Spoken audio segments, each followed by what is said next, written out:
What do you say to someone who's just been sexually assaulted? The incident happened, they come to you, and it's now on you to just manage that. This has happened to me 3 to 4 times in my life, in which friends or people I know came to me sharing their story, and I had to work out the best approach to help them and support them in the moment, and then what to do about it after the fact, because it's quite complex.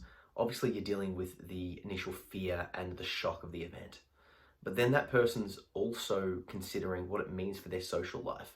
If the person, and typically and unfortunately, sexual assault often occurs from friends and family.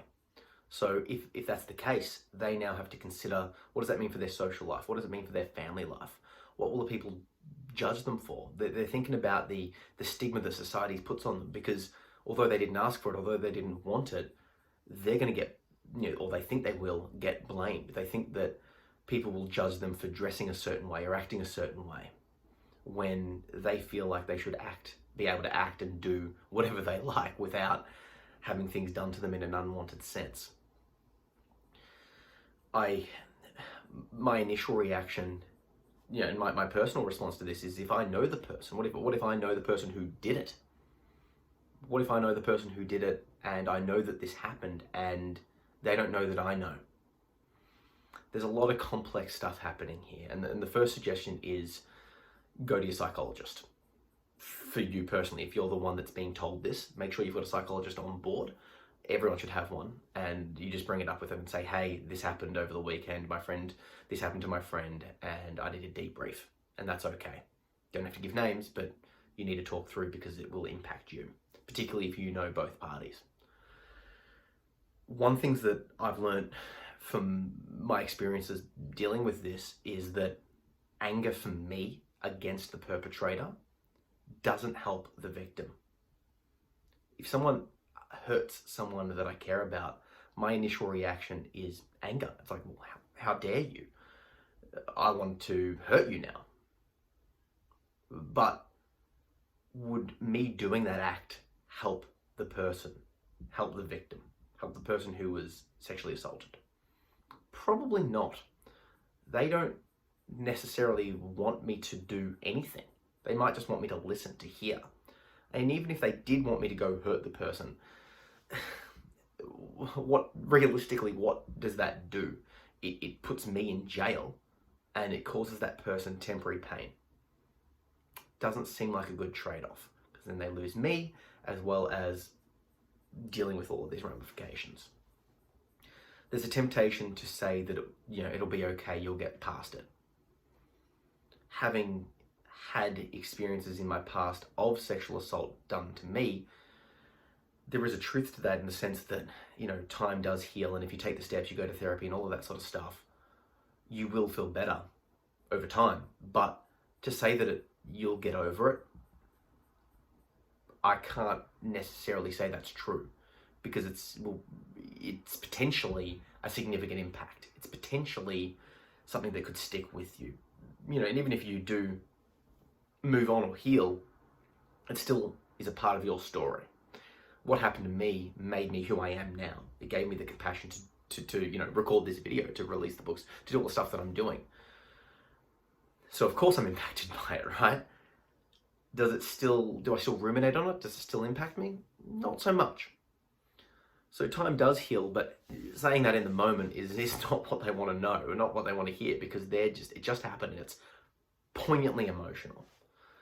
I felt that just what I've experienced is just listening and giving unconditional love. Just hearing the words, not offering a solution, because what solution can possibly be offered?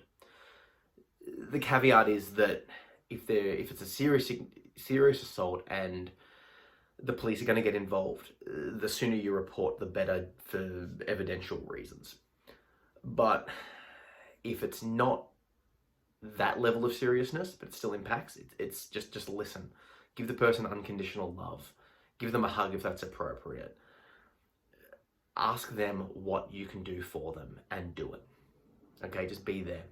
They might be feeling guilty. They might be feeling like they put upon stuff. They will be in a state of confusion, because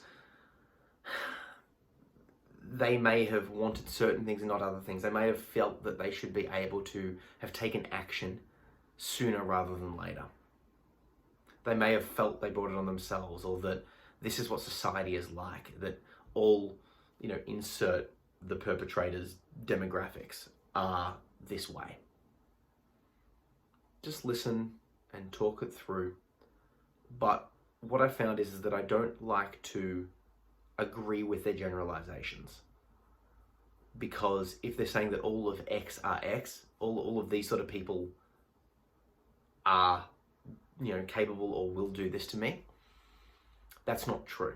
And I don't think it's wise to, go down that path, because that can make you completely trip out to believe that the whole world is against you, even though they'll feel like that. Now, obviously I won't push back too hard on it, but I'll be like, look, I'll say I can understand why you feel that way right now. It's completely understandable. I don't agree, and I'm happy to talk this through with you, but I can understand why you feel that way.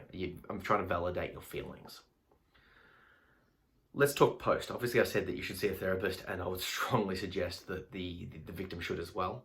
Once again, they'll feel like it's not their fault, and why should they have to deal with it, because they didn't warrant it. Now, once again, I've talked about this before, but the hardest truth of trauma is that although you didn't ask for it, although you didn't deserve it, although you wouldn't want it, it's on you to heal yourself. Most likely the person that did this to you won't take action to help you. If someone knocks you to the ground, you have to stand back up. This is something that I've learned personally, and even if the therapy sessions are paid for and given to you, you still have to go there. You still have to take the advice. You still have to do the work. That sucks. I hate having to say that, but it's true.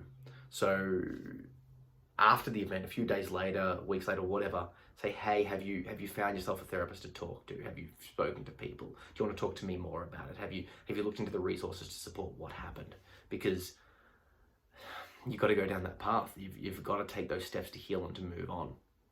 Obviously, if they're not taking the action quick enough, you don't know what's in their mind, and you've just got to be there to support them. But if you start seeing their life take a turn because of the event, in terms of they're turning to risk-taking behaviors, either drug-taking or sexual, or like the mood's twisting, or they're getting suicidal or self-harming, start being more proactive with this. It's like, hey, I'm seeing this and I'm concerned.